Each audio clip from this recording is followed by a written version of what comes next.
shielding them from true market prices. These buffers consist of nations tapping into their strategic emergency oil reserves and corporate oil refining companies choosing to absorb massive financial losses rather than passing them on to the public. These protections have a clear expiration date.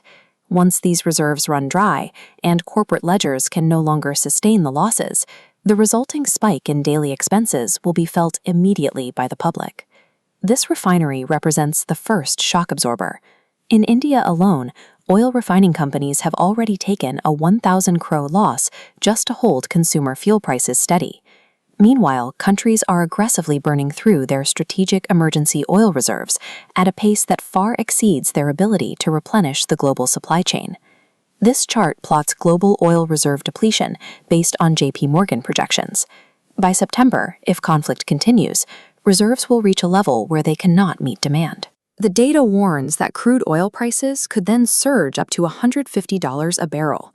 When these mechanical shock absorbers fail, the immense cost that companies and governments have been holding back will transfer directly to the public. This shock starts at the pump. Spiked fuel prices increase the cost of logistics, which drives up the price of everything from daily groceries to drinking water. In the US and Europe, a projected 4% inflation spike would significantly restrict the purchasing power of the middle class, leading to a sharp drop in consumer demand. Emerging markets like India face a different threat: severe currency devaluation against the dollar, as foreign exchange costs mount to cover energy imports. The depreciating value of the rupee has already impacted India's global standing.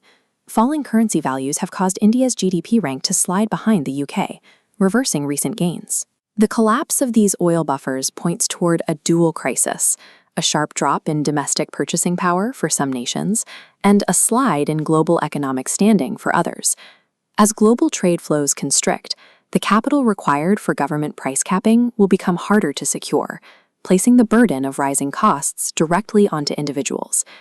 This explains why Prime Minister Narendra Modi recently issued several national directives specifically designed to shore up household resilience against these coming shifts. The first directive aims to reduce fuel demand and energy dependence by shifting companies back to work from home and schools to study from home models.